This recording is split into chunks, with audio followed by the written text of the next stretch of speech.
नमस्कार, मैं हूं चित्रा त्रिपाठी। शाम के 5 बजने वाले हैं। एबीपी न्यूज पर यह वक्त है सबसे बड़े डिबेट शो महादंगल का। दिल्ली में महिला सम्मान योजना और संजीवनी योजना को लेकर छिड़े विवाद के बीच अरविंद केजरीवाल ने एक और योजना का रजिस्ट्रेशन शुरू कर दिया है। मंदिर के पुजारियों और गुरुद्वारे के ग्रंथियों के लिए सम्मान राशि देने की योजना का ऐलान करने के अगले ही दिन यानी कि आज से इस योजना का रजिस्ट्रेशन भी शुरू हो गया है। अरविंद केजरीवाल ने दिल्ली के मरघट वाले बाबा मंदिर जाकर इस योजना के तहत पहला रजिस्ट्रेशन किया। वैसे केजरीवाल ने ऐलान किया था कि वो कनॉट प्लेस के हनुमान मंदिर जाएंगे और वहां से रजिस्ट्रेशन की शुरुआत करेंगे, लेकिन बीजेपी के विरोध के बाद उन्होंने कनॉट प्लेस न जाकर मरघट वाले बाबा मंदिर से योजना की शुरुआत की। वहीं दूसरी ओर दिल्ली के सीएम आतिशी ने करोल बाग के संत सुजान सिंह जी गुरुद्वारा जाकर ग्रंथियों के रजिस्ट्रेशन की शुरुआत की है। योजना के तहत अगर फिर से आम आदमी पार्टी की सरकार बनती है तो हर महीने पुजारियों और ग्रंथियों को 18,000 रुपए की सम्मान राशि दी जाएगी। लेकिन बीजेपी ने केजरीवाल को चुनावी हिंदू बताते हुए निशाना साधा है। बीजेपी के मुताबिक चुनाव की वजह से केजरीवाल को पुजारियों और ग्रंथियों की याद आई है। साथ ही ये सवाल भी उठाए जा रहे हैं कि जो सरकार इमामों को 17 महीने से वेतन नहीं दे पाई हो, वो पुजारियों और ग्रंथियों को वेतन कैसे दे पाएगी। पादरियों और बौद्ध धर्मगुरुओं को योजना के दायरे में क्यों नहीं लाया गया। ऐसे में आज का सवाल है, क्या केजरीवाल का हिंदू कार्ड चुनाव में चल पाएगा? क्या चुनाव की वजह से केजरीवाल को पुजारियों और ग्रंथियों की याद आई? जो सरकार इमामों को वेतन नहीं दे पा रही, वो पुजारियों और ग्रंथियों को पैसे कहां से देगी? सवाल यह भी है, क्या बीजेपी केजरीवाल की चुनौती को कबूल करेगी, अपने राज्यों में पुजारियों को वेतन देगी? तमाम ऐसे सवाल हैं जिसको लेकर महादंगल की शुरुआत करेंगे, लेकिन उसके पहले बयानों का ये दौर देखिए।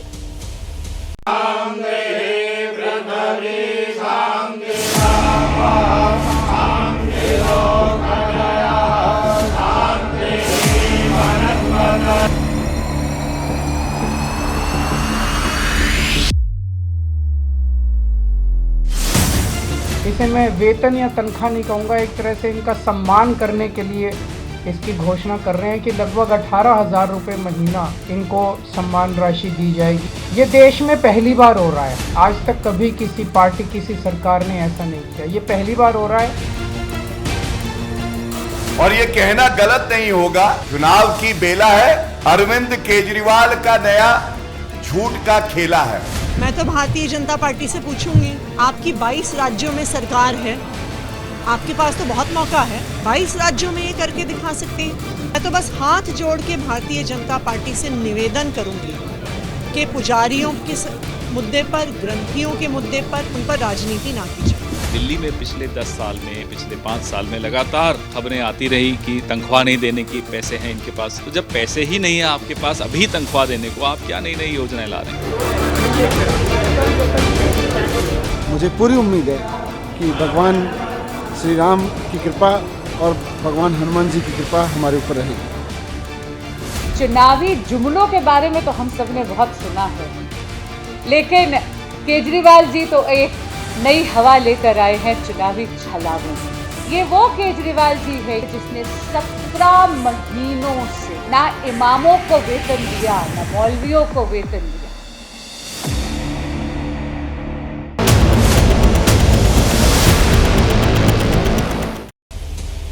दोनों ही तरफ से एक दूसरे पर जुबानी तीर छोड़े जा रहे हैं, लेकिन किसके दावे का दम दिखेगा? अरविंद केजरीवाल की ओर से ये जो ऐलान किया गया है, क्या उसका चुनावी फायदा मिलेगा, या फिर वास्तव में बीजेपी जो सवाल खड़े कर रही है कि 10 सालों तक उन्हें पुजारियों की याद क्यों नहीं आई? कई ऐसे मुद्दे हैं जिसको लेकर महादंगल की शुरुआत करेंगे। खास मेहमान हमारे साथ जुड़ चुके हैं, उनका परिचय आपसे करवा देती हूं। के शर्मा जी, राष्ट्रीय प्रवक्ता भारतीय जनता पार्टी के हमारे साथ मौजूद हैं। तस्लीम अहमद रहमानी जी हमारे साथ इस वक्त जुड़े हुए हैं, जो कि अध्यक्ष हैं एमपी सीआई के। पंडित राजकुमार शास्त्री जी, प्रवक्ता मंदिर प्रकोष्ठ के, दिल्ली से हमारे साथ जुड़ेंगे। आम आदमी पार्टी के भी प्रवक्ता होंगे। सभी से हमारे साथ प्रियंका कक्कड़ जी भी इस वक्त जुड़ चुके हैं, आम आदमी पार्टी के प्रवक्ता। लेकिन के शर्मा जी, आपसे शुरुआत कर लेती हूँ। अरविंद केजरीवाल की ओर से यह ऐलान किया गया है तो बीजेपी में बेचैनी है, उसको समझ में नहीं आ रहा कि वो किस तरह से रिएक्ट करे। ये आरोप आम आदमी पार्टी के हैं। वो कह रहे हैं अपने राज्यों में तो लेकर आ नहीं पाए, अब अरविंद केजरीवाल जी रास्ता दिखा रहे हैं तो उन पर निशाना साधा जा रहा है। के शर्मा जी, आपके आरोपों पर क्या है जवाब आपका?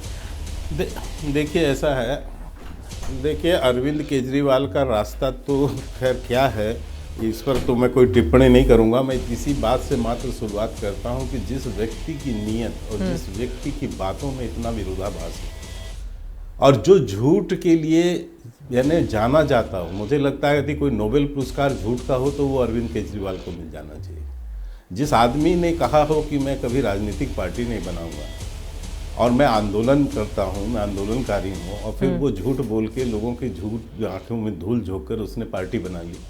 फिर उसमें कहा कि मैं जो है कभी कांग्रेस से हाथ नहीं मिलाऊंगा, अपने बच्चों की कसम खाया उन्होंने, और ये तो सर्वविदित है चित्रा जी, मैं कोई ऐसी बात कर नहीं रहा हूँ। इसके बाद कांग्रेस के साथ मिलके उसने सरकार बनाई, कहा कि कभी बंगले नहीं लूँगा, गाड़ी नहीं लूँगा, सुरक्षा नहीं लूँगा। शीश महल आप देख रहे हैं उनका बना हुआ, आप देख रहे हैं कि जो दिल्ली की सुरक्षा तो छोड़िए, पंजाब सरकार की सुरक्षा में वो चलते रहे। तो ऐसा व्यक्ति जिसकी पूरी करनी जो है झूठ पर आधारित है, उस व्यक्ति की बातों पर क्या कोई भरोसा करे। हाँ, बड़ी बड़ी घोषणाएं करने में वो माहिर हैं।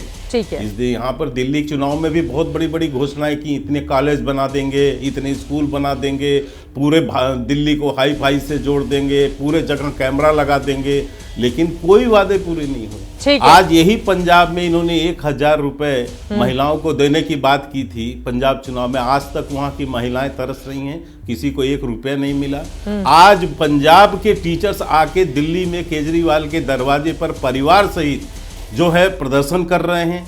इमामों का विषय आप सामने ही देख रहे हैं कि यहाँ के इमामों को 17 महीने से, अभी मैं इनका एक सुन रहा था, 17 महीने हमारा नेता जेल में था जी, तो जेल में था तो हम नहीं कर पाए। और ये सौरभ जी कह रहे थे एक अधिकारी भी जो है रोक लगा लेता। अरे वो मुख्यमंत्री जिसके पास एक मंत्रालय नहीं, जो एक फाइल में साइन नहीं करता, जो एक मंत्रालय नहीं संभालता, उसके जेल में रहने और जेल से बाहर रहने में क्या अंतर है? ठीक है, मैं जवाब ले लेती हूं। जिसके पास ना मंत्रालय ना जिसको साइन करना, इसी वजह से सीएम आतिशी की एलजीबी तारीफ कर रहे हैं। किसी के इमामों के उसको रोक सकता है क्या? ठीक है के शर्मा जी, मैं उस सवाल पर लौटूंगी, लेकिन प्रियंका कक्कड़ जी, ठीक है, प्रियंका कक्कड़ जी, जब सीएम के पास कोई विभाग ही नहीं था, रुक रहे हैं, ठीक है, तो इमामों के पैसे आप लोगों ने दिए नहीं 17 महीने से, जो आरोप लगाए जा रहे हैं। फिर पुजारियों को लेकर ये चुनावी बेला जब बिल्कुल नजदीक आ गई है, तो फ्री का खेला आम आदमी पार्टी ने शुरू कर दिया है। आपको नहीं लगता कि 10 सालों का कामकाज का हिसाब जनता लेगी, या आपको लग रहा है कि फ्री बीज की इन तमाम योजनाओं पर मिलेंगे वोट? प्रियंका जी।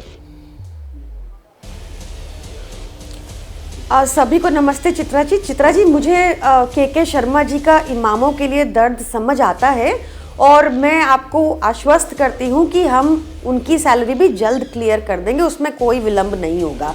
जैसे मेरी इनसे रिक्वेस्ट है कि जैसे इन्होंने हरियाणा में 16,000 रुपये इमामों की एक ऑनरेरियम रखा, एक सम्मान राशि रखी, वैसे ही इनके पास 20 राज्य हैं। कहीं तो ये ग्रंथियों के लिए और पुजारियों के लिए भी ऐसी सम्मान राशि की घोषणा करे, कहीं तो दे। अरविंद केजरीवाल को गाली निकाल के क्या होगा, सुबह शाम निकालिए। मुझे समझ आता है कि आपके पास दिल्ली के लिए कोई चेहरा नहीं, कोई विजन नहीं, कोई प्लान नहीं, पर कुछ लोगों के लिए, जनता के लिए तो कर दीजिए। महंगाई से आपने कमर तोड़ रखी है सबकी, थोड़ा सम्मान राशि ही दे दीजिए, ताकि आप जो पैसा अपनी जेबों में भर के सारे स्टेट्स के बजट घाटे में जा रहे हैं वो ना हो। आप बांग्लादेश को चावल दे देंगे, आप बांग्लादेश को अडानी की सस्ती बिजली दे देंगे, अपने लोगों को बिल्कुल आपको चिंता ही नहीं है। अरविंद केजरीवाल को गाली निकालो, बात खत्म हो जाती है। ऐसे नहीं करनी राजनीति, हमें थोड़ा काम जनता के लिए भी कीजिए। के शर्मा जी के पास मैं जाऊंगी, लेकिन इमामों को देने के लिए अगर पैसे नहीं है प्रियंका जी, पुजारियों के लिए पैसे कहां से आएंगे? मैं आ रही हूं, जरा 2 लाइन में जवाब ले लेती हूं, 2 लाइन में। इमामों को अगर 17 महीने में पैसा नहीं दिया गया, पुजारियों को पैसे देने के लिए कहां से आएंगे? ये भी तो पूछा जाएगा ना आपसे प्रियंका जी। ऐसा है, मैं बता रही हूँ, चित्रा जी, मैं आपको अश्योर करती हूँ कि इमामों की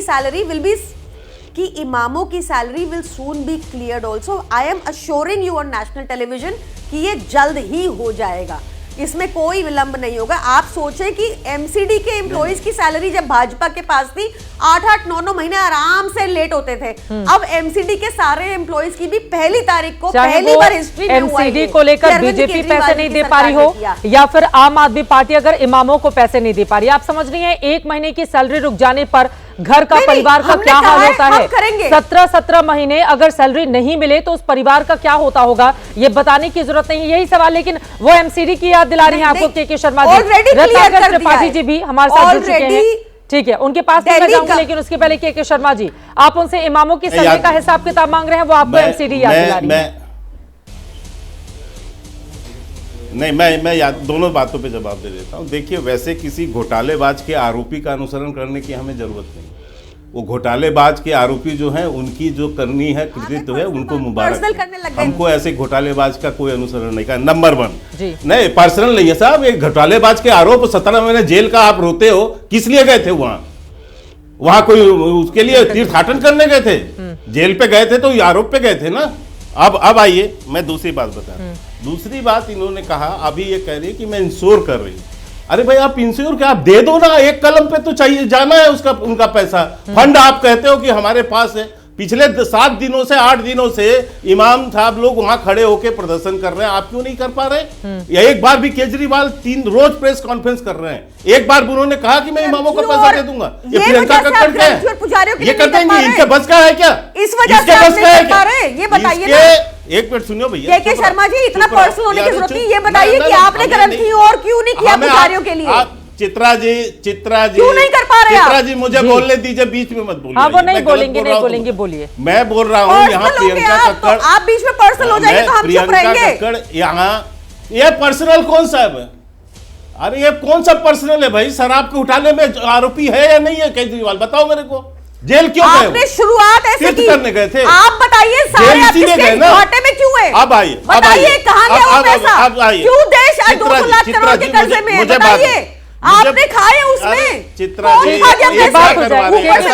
भ्रष्टाचारी सरकार है आप, सारे भ्रष्टाचारियों को ले लिया। अजीत पवार भ्रष्ट आ गए इनकी पार्टी में।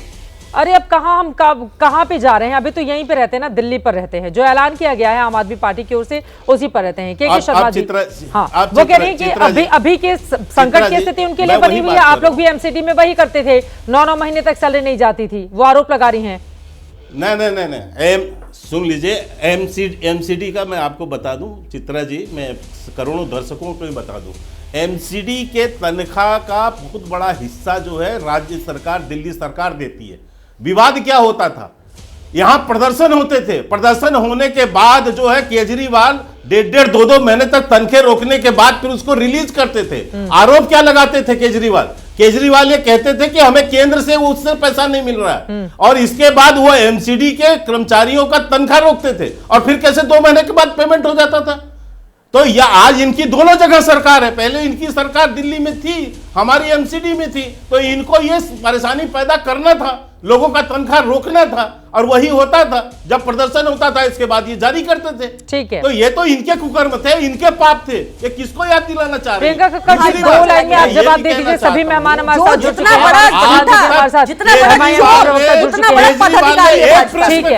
ठीक है, स्टूडियो में पंडित राज मिश्रा जी आचार्य हैं, अलकनंदा दिल्ली मंदिर से हमारे साथ स्टूडियो में पता है। ठीक है, एक करके अपनी बात रखेंगे। प्रियंका कक्कड़ जी, फिर से मैं आती हूँ। अगर मौलवियों को देने के लिए पैसा नहीं है, फिर पुजारियों को कहां से दिया जाएगा?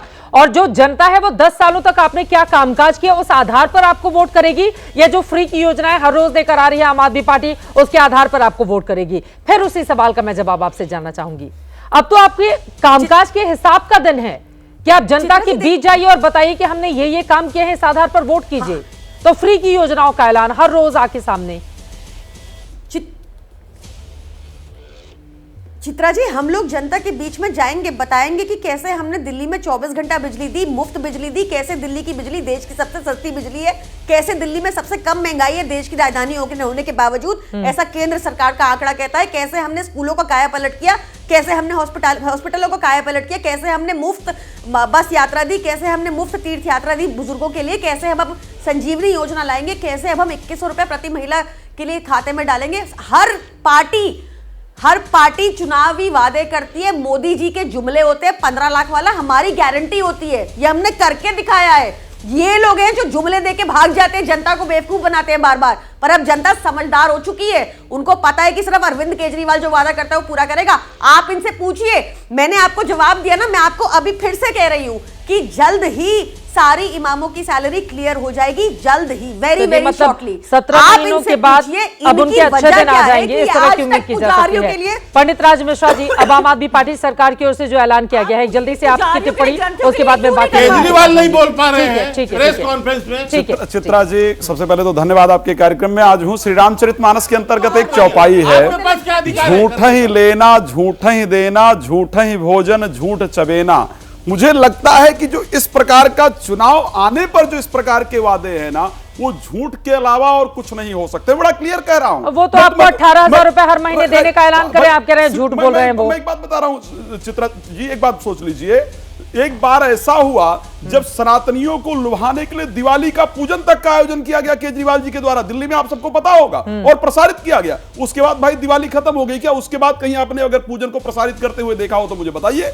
तो इस परिस्थिति के अंतर्गत हमको तो बल्कि हमारे मंदिर से जो टैक्स जनरली लिया जाता है, हमारे मंदिरों से टैक्स लेकर के और माइनॉरिटीज पर जो खर्च किया जाता है, स्पेशली मुस्लिम्स पर जो खर्च किया जाता है, उसको हटा दीजिए। मैं तो कहता हूं इमामों की सैलरी भी बंद कर दीजिए, मुझे जरूरत नहीं है। अगर सैलरी दी जाती है, अगर सैलरी देने की घोषणा है, कैसे कोई कर सकता है भाई? क्या सैलरी केजरीवाल जी ने थोड़ी ना की थी, वो तो 1993 से चला रहा है ना। क्या केजरीवाल जी पार्टी फंड से, सुप्रीम कोर्ट के आदेश पर जारी किया गया था इमामों की मैं किसी सैलरी। पार्टी की तरफ से बात नहीं कर रहा हूं। क्या पार्टी फंड से वो सैलरी दी जाएगी? उन्होंने पैसे बढ़ाकर 18,000 कर दिए। पार्टी फंड से अगर दिया जाए तो मुझे बता दीजिए। और एक बात अभी बात करने में किसी पार्टी की तरफ से नहीं हूं, लेकिन बड़ा क्लियरली बता रहा हूं क्योंकि मैं दिल्ली का नागरिक हूं और दिल्ली को देखता हूं।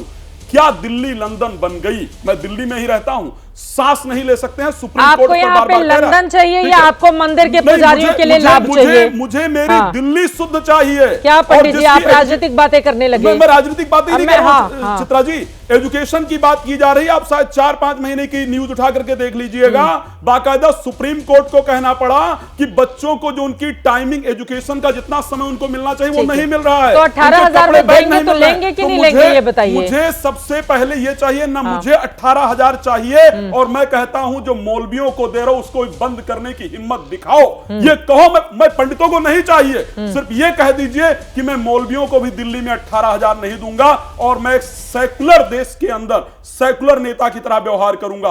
ये कह दीजिए, मुझे 18,000 की जरूरत नहीं। चलिए प्रियंका जी इसका जवाब देखिए, लेकिन उसके पहले बाकी मेहमानों के पास आते हुए वारिस पठान जी आपके पास आते हुए, मौलवियों को दिया जा रहा था, हालांकि 1993 से ही लगातार वो चला आ रहा है और 2018 में अरविंद केजरीवाल ने पैसों की बढ़ोतरी कर दी थी 2018-19 में। अब ये जो फैसला लिया गया है, कैसे देख रहे हैं आप?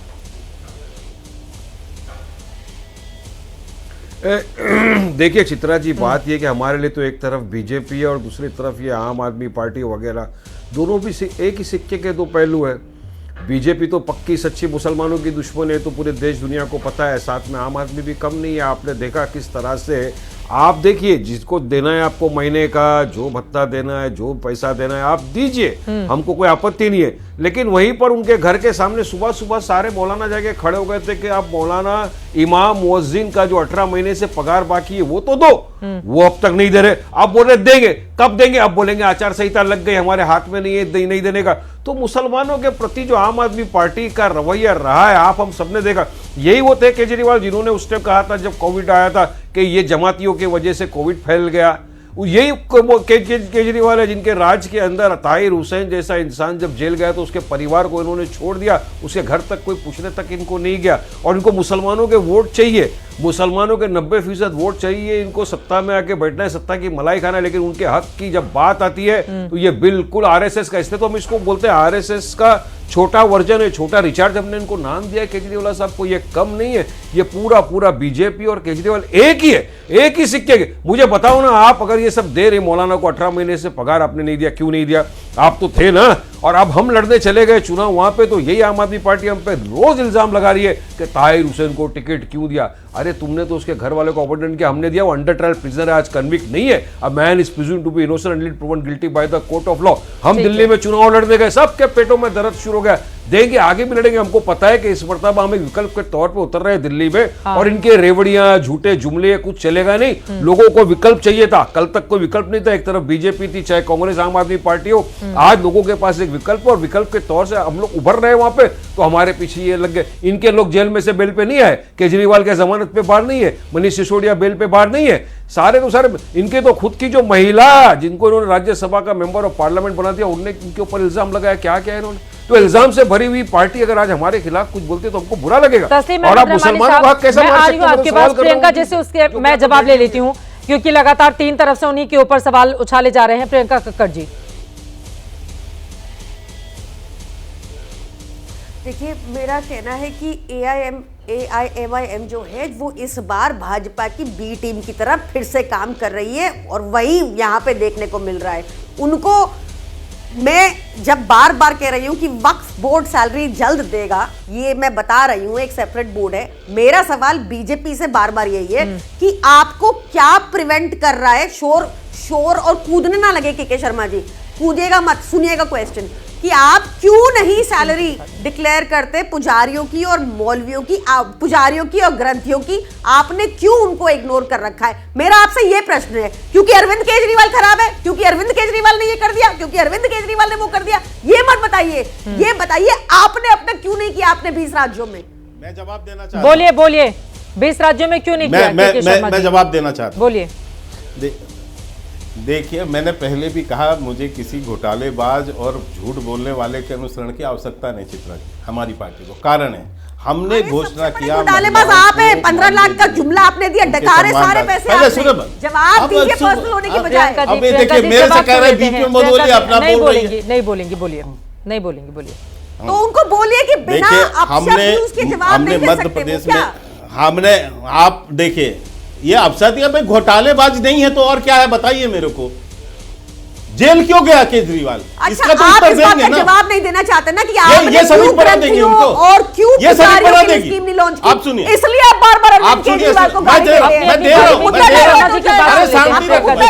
बाकी दो लोग भी, रत्नाकर जी भी, तस्लीम अहमद रहमानी साहब भी एक भी टिप्पणी नहीं, आप शांति एक एक करके। कि मध्य प्रदेश में इमामों की सैलरी नहीं, है, कर्नाटका में इमामों की अपनी सैलरी बात है। करूं। देखिए, मेरा जवाब नहीं सुन पाएंगी, मेरा जवाब ये नहीं सुन पाएंगे। उसका कारण मैं अभी कह रहा हूँ, हमने अरे शांति रख भाई, शांति रखो। आप डाइवर्ट मत कीजिएगा मुद्दा जी। हमने मध्य प्रदेश में लाडली बहन योजना चलाया, सुनिए, लाडली बहन योजना चलाया। आज देखिए, लगातार पहले से भी और अभी भी मिल रहा है। हमने हरियाणा में बोला, हरियाणा में महिलाओं को जो है राशि मिल रही है। आज हमने महाराष्ट्र में पहले ही, सरकार आने से पहले ही बोला, आज वहां की बहनों को राशियां मिल रही हैं। इन्होंने पंजाब में बोला महिलाओं को देने का, 2.5 साल से ऊपर की सरकार हो रही है, 1 रुपया दिया हो तो बताओ। केवल इनको घोषणा करना है, इनको झूठ बोलना है। टीचरों को रेगुलर करने की बात की, सारे पंजाब के टीचर केजरीवाल के दरवाजे खड़े होकर प्रदर्शन कर रहे हैं। इमामों को पैसा रोक के बैठे हैं, इमाम लोग जो है बैठ के वहां प्रदर्शन कर रहे हैं। इनको तो झूठ बोलना है, इनको केवल लोगों को भ्रम करना है। कुछ भी बोले जा रहे हैं। हाँ। ये कर देंगे, संजीवनी चला देंगे महिलाओं को, जबकि साफ सरकार की ओर से आ रहा है। सरकार से अभी भी मैं एक बात कह रहा हूं, कोई आचार संहिता नहीं लगी है, आपके पास पूरी क्षमता है, आपकी सरकार है, कोई एक रात में तो नहीं सोचा होगा। आप 1 महीना पहले भी इसको चाहते तो लोगों को देने लगते। आपने दिल्ली में भी घोषणा की 1000 रुपया महिलाओं को देने की बात की, क्या 1 महिला को दिया आपने? वो जवाब देंगे, 6 महीने से ऊपर हो रहे हैं। तस्लीम अहमद रहमानी साहब और रत्नाकर जी की मैं जल्दी एक भी महिलाओं को नहीं दिया, उसका जवाब दो। ठीक है, केवल यहाँ वोट पाने के लिए पुजारी, ग्रंथी, इमाम चिल्लाए जा रहे हो, किसी को 1 रुपया आज तक नहीं दिया। तो ये घोटालेबाज जो केजरीवाल है, ये सातिर झूठबाज भी है। तस्लीम अहमद रहमानी साहब, अब आपके पास आते हुए, तो हर को अरविंद केजरीवाल की ओर से जिस तरह से अपने आप को प्रोजेक्ट किया जा रहा है इलेक्शन में, एक तरफ वो मुसलमानों के लिए ऐलान कर रहे हैं, महिलाओं के लिए, दूसरी तरफ बुजुर्गों के लिए योजना लेकर आए, अब पुजारियों और ग्रंथियों के लिए 18,000 रुपए हर महीने का। वास्तव में आपको ये उनकी चुनावी घोषणाएं और जुमला नजर आता है, या अरविंद केजरीवाल गंभीरता से इनको लेकर आगे बढ़ना चाहते हैं, इनकी जिंदगी की बेहतरी चाहते हैं, जैसा कि वो दावा कर रहे हैं? क्या समझ में आ रहा है? देखिए, मेरा ख्याल यह है कि इस देश में जो मुफ्त की चीज़ें देने का रिवाज शुरू हुआ है, चाहे वो 83 करोड़ लोगों को 5 किलो अनाज देना हो, या लाडली बहना के जरिए ख़वातीन को देना हो या बुजुर्गों को, या ये सब जो मुफ्त को देने की चीज़ें, मुफ्त की चीज़ें हैं, ये लॉन्ग रन में इंडियन इकोनॉमी को बहुत ज़्यादा नुकसान पहुंचाने वाली हैं, लोगों का मिजाज ख़राब करने वाली। लोगों को आप अपॉर्चुनिटीज़ दें, जॉब की अपॉर्चुनिटीज़ दें, सहूलतें दें, सिविल एमिनिटीज़ पे पैसा खर्च करें और वो बेहतर बनाएं, दिल्ली का पॉल्यूशन ही कम से कम ठीक कर दे, तब एक बात होती है। लेकिन ये जो मुफ्त का और ये जो इमामों की तनख्वाह की बात हो रही है, ये तो दिल्ली वक्फ बोर्ड के फंड से जाता है, दिल्ली सरकार के फंड से भी जाता नहीं। अब एक नेशनल इशू बन गया है टेलीविजन के जरिए, तो शायद जल्दी उनकी बन जाए, लेकिन उसके बाद ये मुफ्त की रेवड़ियां देना, मैं समझता हूं कि भारतीय जनता पार्टी से की जो हाँ हुकूमतें हैं जिन स्टेट्स में, उससे ज्यादा खतरनाक दिल्ली में मुसलमानों के लिए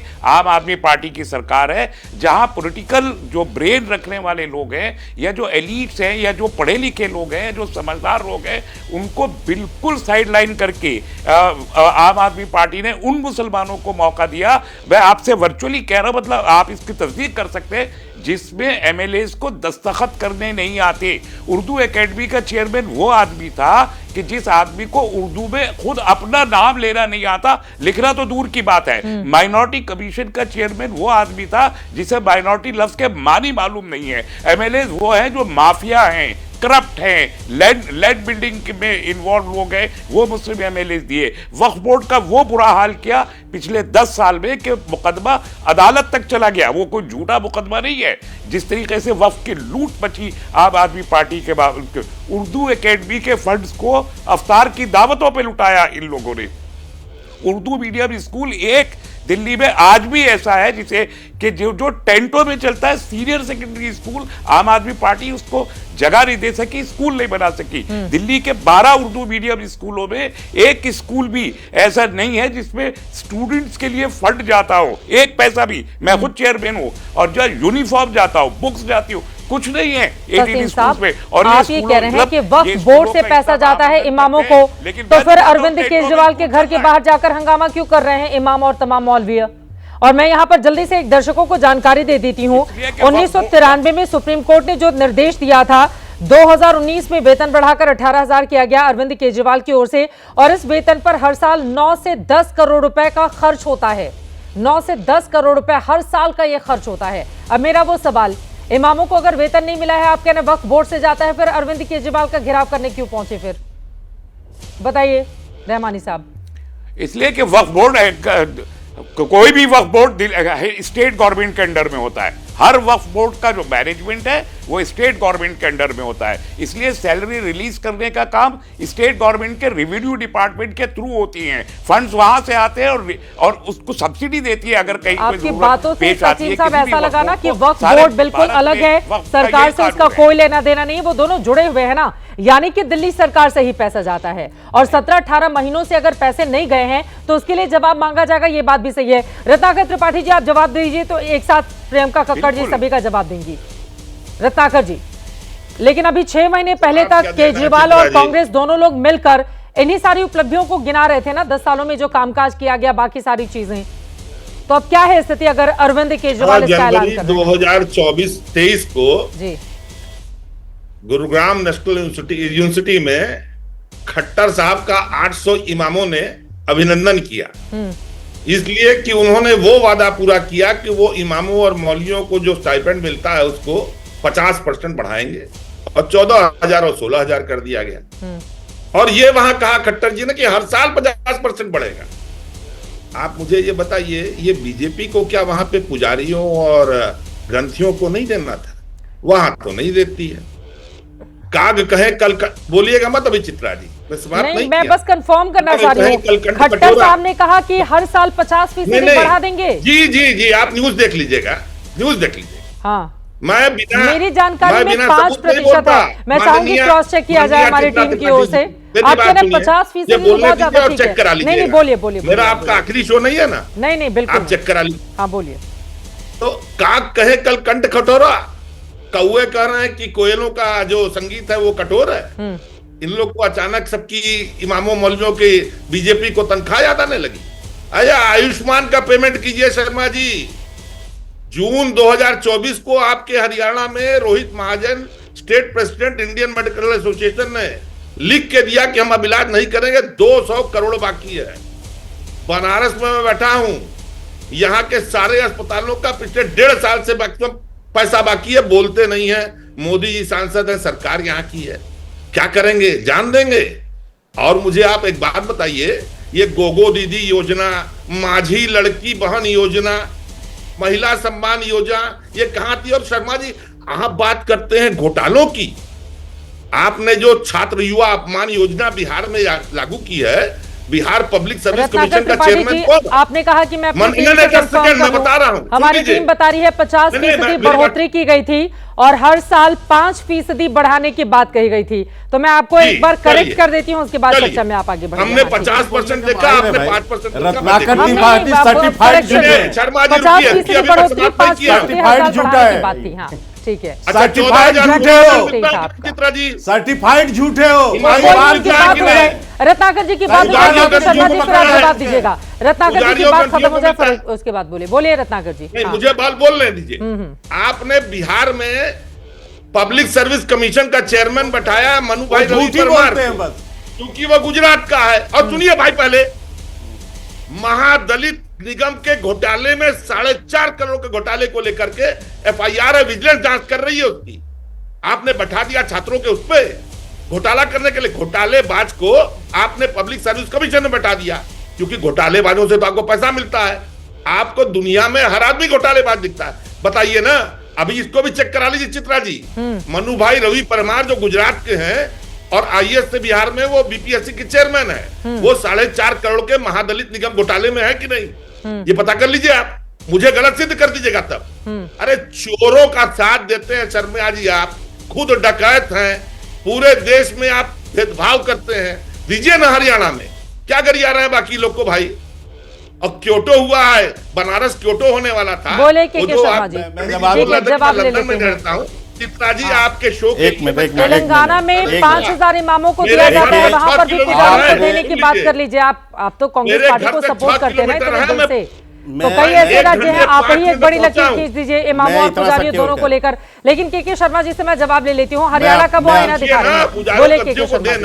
हाँ ठीक है, बोले के शर्मा जी। नहीं, मैं 2 बात कहता हूँ चित्रा जी। देखिए, अभी आपके करोड़ों दर्शक इस कार्यक्रम को देख रहे हैं। रत्नाकर त्रिपाठी के झूठ को, एक ही झूठ को आपने तुरंत एक्सपोज कर दिया, लेकिन इतनी भी शर्म नहीं है रत्नाकर त्रिपाठी को कि वो माफी मांगे कि मैंने 5% को 50% बोला है।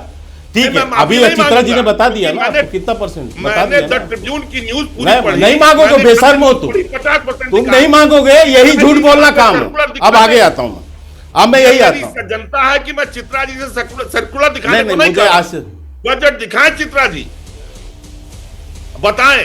मैं ये भी कर सकता हूं, वो झूठ बोल के आपको यही करना है। वहां पे चित्रा जी सुनिए, मैं अपनी बात कहना चाहता हूं। जवाब ले लेते हैं, मुझे अपनी बात कहने दीजिए चित्रा जी। आप इनको प्रवचन कराने लगे तरीके से रखना, ये एबीपी न्यूज के जिम्मेदारी। प्रवचन कराने तो मैं जवाब ले लेती हूँ आरोपों पर। रत्नाकर जी, आपने आरोप लगाए हैं, जवाब सुन लेते हैं प्लीज। मैंने आरोप नहीं लगाया, आप मुझे सर्कुलर दिखा दीजिएगा भाई। मैं वही कह रहा हूं, आपने 2 मिनट 2 सेकंड में, ठीक है, जवाब ले लेते हैं। 2 सेकंड बीजेपी से सवाल पूछ रहे हैं ना, तो बीजेपी के पास से जाना पड़ेगा जवाब देने के लिए। आपने 5% का सर्कुलर दिखाया नहीं। आप नेट पे देखिएगा, सारे प्रेस वाले बोल रहे हैं। मैं उसकी रत्नाकर त्रिपाठी जी, आपका तो नहीं पता, बट हमारी एबीपी न्यूज की रिसर्च टीम बहुत बड़ी है और कम से कम आपको हमारी बातों पर भरोसा करना चाहिए। ठीक है, आप कहीं गलत हो सकते हैं, लेकिन हमने क्रॉस चेक कर लिया। ठीक है सर, अब हरियाणा से बाहर निकलते हैं, आपके आरोपों पर जवाब ले लेते हैं। महाराज, टाइम चला जाएगा, प्लीज रत्नाकर जी बोले के शर्मा जी। मैं आ रहा। देखिए, मुझे इसीलिए हंसी आ रही है कि जब आदमी की झूठ पकड़ आती है ना, तो उसके पास कुछ नहीं बचता, वो कुतर्क करता है, चिल्लाता है, जैसे चिल्ला रहे रत्नाकर, क्योंकि इनको झूठ इनकी पकड़ में आ गई है। आपने 2 मिनट में इस व्यक्ति का नकाब उतार दिया, कितना बड़ा झूठा है यह व्यक्ति। इसलिए इसकी किसी बयान पर विश्वास नहीं करना चाहिए। और मैं बताता हूं आपको केवल एक बात, इतने बड़े ये हित चिंतक हैं, तो ये अरविंद केजरीवाल से बात करके बताएं कि दिल्ली में आयुष्मान योजना क्यों नहीं लागू है, क्यों नहीं लागू किया दिल्ली के अंदर केजरीवाल ने।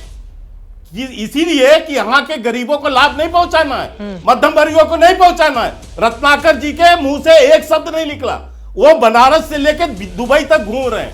विदेश तक। इसी दिल्ली का चुनाव है ना, हम दिल्ली पे बात करने के लिए बैठे हैं, लेकिन इसके नहीं निकलेगा क्योंकि ये ऐसे चाटुकार और चम्मच जो राजनीतिक विशेषज्ञ लिख के आते हैं, इन चाटुकारों को पता नहीं होता। शर्मा जी प्लीज, इनको चमचागिरी करनी होती है, विचारधारा को फॉलो करते हैं तो चाटुकार बता देना, आयुष्मान नहीं समझ में आता। ठीक है, मैं बता रहा हूँ सकता है कि आयुष्मान नहीं समझ में आता है, बट सर मुझे आपके शब्दों पर आपत्ति है। आज हरियाणा के आयुष्मान की बात बता रहे हैं, मैं पूछ रहा हूँ आप हरियाणा के आयुष्मान की बात बता रहे हैं, आप बनारस की बता रहे हैं, आप दिल्ली में आयुष्मान लागू ही नहीं किया केजरीवाल ने, उस पर इनकी बोलती बंद है। बोलिए, जवाब दूंगा। हाँ बोलिए, जवाब दीजिए, प्रियंका जी भी इंतजार कर रही है। ठीक है, जवाब दीजिए जी। किसी भी योजना, आयुष्मान योजना में झूठ भी बोलना है, इसलिए इसका महाराज। ठीक है, के शर्मा जी, तो वेस्ट बंगाल आपको सिवाय झूठ फैलाने के अलावा कुछ नहीं करना है, केवल झूठ बोलते हो। माननीय चार चाटक महोदय आके केवल झूठ बोलना, यही काम रखा है, यही गवर्नमेंट के ऊपर होता है। क्यों टीवी चैनल आपको बुलाता है मुझे भी नहीं पता, अभी टीवी चैनल ने आपको एक्सपोज कर दिया, टीवी चैनल ने एक्सपोज किया, इसके बावजूद व्यक्तिगत नहीं होते हैं, व्यक्तिगत नहीं होते हैं, हम बुलाते हैं। के शर्मा जी मैं बुलाती हूँ उन्हें, के शर्मा जी मैं बुलाती हूँ उनको, प्लीज आप हमारे गेस्ट पैनल को कैसे डिसाइड कर सकते हैं? के शर्मा जी प्लीज, जितने लोग विंडो में हैं सबको पूरे सम्मान के साथ मैंने ही बुलाया है, हमारी एबीपी न्यूज की टीम ने बुलाया है। प्लीज सर, मुद्दे पर इस व्यक्ति के झूठ को आपने एक्सपोज किया। ठीक है सर, ठीक है, कौन सा झूठ? अब हरियाणा पे नहीं रहते, दिल्ली पर आ जाते हैं ना, दिल्ली पर आ जाते हैं। रत्नाकर जी वो पूछ रहे हैं आयुष्मान योजना दिल्ली में लागू नहीं हुई, उसको लेकर सवाल क्यों नहीं खड़े करते हैं? ठीक है, बोलेंगे वो, जवाब सुनिए, बोलिए रत्नाकर जी। दिल्ली का पहले मैं शेर बोल दूं उनके लिए, दिल्ली का एबीसीडी नहीं पता है उन्हें, खेद है, शर्मा जी को खेद है, क्योंकि जो जिनके तलवे वो चाट रहे थे उनके तलवों में छेद है, इस बात को याद रखिए। कौन सी भाषा, मैंने कोई वो आपको चाटुकार बताएं, आप उनको तलवा चाटने वाला बताएं सर, क्या अभद्र भाषा की मतलब कोई तो, अरे मैं मतलब मैंने उनको रोका था ना, अब जरूरी है कि तुरंत आप उनको उसी अंदाज में जवाब देंगे। तो एक बार बोला मैडम, मैंने तो एक बार बोला। ठीक है, मुद्दे पर आइए, ठीक है, जवाब इमामों को देते हैं, आपने 550 का बता दिया जी, मैं आपकी बात पे जनता से सहमत हो गया, हाँ। तो वो बोल रहा है मैं झूठ बोल रहा हूँ। अरे हिंदू पूरे देश में पाएगा, केजरीवाल को गरियाएंगे, हमको गरियाएंगे कि हम हिंदुओं का नहीं देख रहे हैं। बांग्लादेश में रेप हो रहा है, जल रहा है पूरा बांग्लादेश, हिंदुओं का 50 दुकान आप लोग क्या दिखाया था कि फूंक दिया गया, और 2 लाख टन चावल भेजने का समझौता दिया ताकि मुस्टंडे और मुष्ट हों और हिंदू औरतों से रेप करें। इनके हिसाब से ये बताएंगे, ये इमामों की चिंता कर रहे हैं, मौलवियों की चिंता कर रहे हैं दिल्ली में, ये पुजारियों और गलतियों की चिंता और चर्च वालों की चिंता नहीं कर रहे हैं। अरे कितना झूठ बोलोगे शर्मा, कर रहे लोग, झूठ के पुतले बने हुए हरियाणा में। ठीक है, वारिस पठान जी कुछ जोड़ना चाह रहे हैं, उनके पास आते हुए पंडित राज मिश्रा जी स्टूडियो में जुड़े हुए हैं बहुत देर से, उसके बाद प्रियंका जी मैं आपके पास आऊंगी। वारिस पठान जी, लेकिन आप लोगों को भी तो डर है ना इस बात का। वारिस पठान जी देखिए, बहुत सारे इस देश के ऐसे हिस्से हैं जहां पर क्षेत्रीय दल मुसलमान वोट लेकर जाते हैं। अब इमामों के लिए 2018 से जब से पैसे बढ़ाए, अरविंद केजरीवाल को पूरा वोट मिलता है मुसलमानों का, तो आप लोगों को भी डर है ना सर? और ये सारी की सारी जो कवायद है वो मुस्लिम वोट बैंक को लेकर है, जिसको लेकर आप लोग आगे चलते हैं खास तौर से। वारिस पठान साहब देखिए चित्रा जी, बात यह है कि इनके जो जुमले वगैरह को देखोगे आप बीजेपी के या आम आदमी पार्टी के, तो कैसे लगते हैं खोखले। पता है, इस बार हमको वोट दो, तुम्हारे घर में पानी आ जाएगा।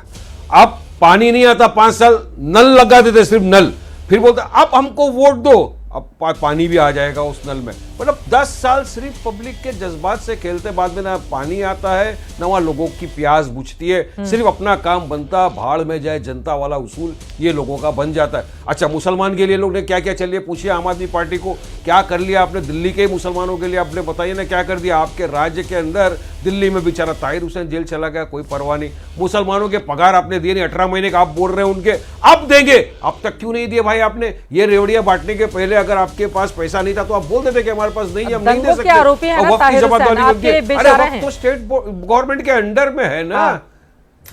जब तक नहीं, बेचारा नहीं बोल रहा हूं मैं, बोल रहा हूं ताहिर हुसैन के ऊपर अगर केस साबित हो जाए, उनको सजा दे दो। वैसे तो आरोपी तो यूपीए की है, वो जो मालेगांव ब्लास्ट के अंदर थी साध्वी प्रज्ञा सिंह ठाकुर, उसको बीजेपी वालों ने टिकट देके मेंबर ऑफ पार्लियामेंट बना दिया है लोकसभा का। उसका क्या होगा कल कन्विक्ट हो गई तो? उसी तरह ताहिर भी जो है वो सिर्फ और सिर्फ एक अंडर ट्रायल प्रिजनर, अब तक उसके ऊपर आरोप तय नहीं हुए। शाहरुख पठान के घर पे हमारा खाली दिल्ली का सदर मिलने चले गया, उनकी प्रज्ञा ठाकुर के ऊपर भी अंडर ट्रायल ही था, जिसको लेकर आपने खूब हंगामा किया था अलग अलग हिस्सों में जाकर। ताहिर हुसैन आपको बेचारा लग रहा है, यही तो बात है ना सर, जब अपने पर आती है तो बेचारा हो जाते हैं, जब सामने वाले पर जाते हैं तो अपराधी हो जाते हैं। उनकी मोटरसाइकिल यूज हुई जिसमें काफी लोगों की जान चले गई, उनकी जो मोटरसाइकिल उनके नाम पे थी यूज हुई जिसमें ब्लास्ट हुआ, लोगों की जान चले गई उसमें, और वो तो बैठे अनाप शनाप बकवास करते जा रहे।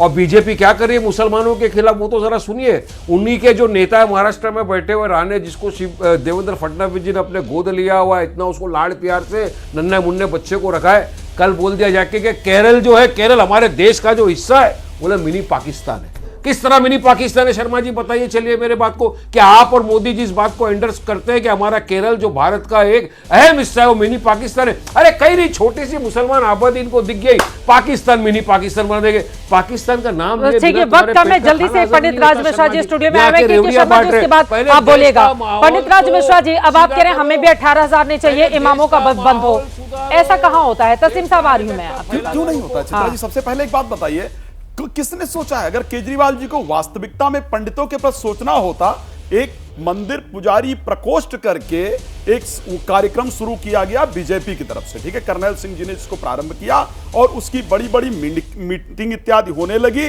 जिसके अंतर्गत जो दिल्ली के ब्राह्मण हैं वो एकत्रित होने लगे। उसको देख करके केजरीवाल जी को डर लगा कि साहब इस प्रकार बीजेपी जो सनातनी है, जो ब्राह्मण है, उनको अपने अंडर में कर लेंगे और मेरा जो वोट बैंक है वो छिटक जाएगा। तो चुनाव के अंत में आकर के आपने घोषणा कर दिया अगर हम जीतेंगे तो।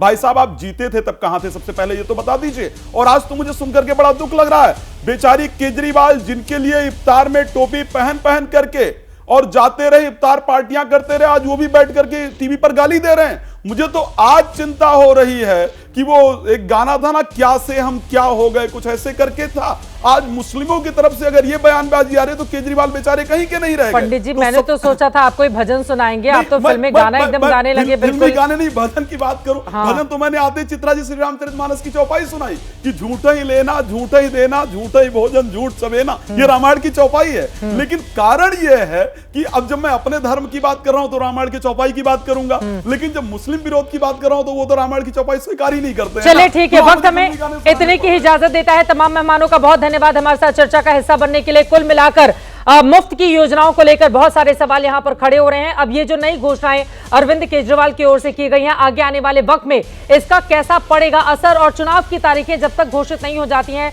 तब तक हर रोज आकर क्या आम आदमी पार्टी की ओर से मुफ्त की योजनाओं का रोज रोज किया जाएगा ऐलान, और इसके जरिए किस तरह का संदेश जाएगा दिल्ली की जनता में, यह खबर भी एबीपी न्यूज आप तक पहुंचाता रहेगा। अभी के लिए दीजिए इजाजत। देश और दुनिया की तमाम खबरों के लिए आप देखते रहिए एबीपी न्यूज।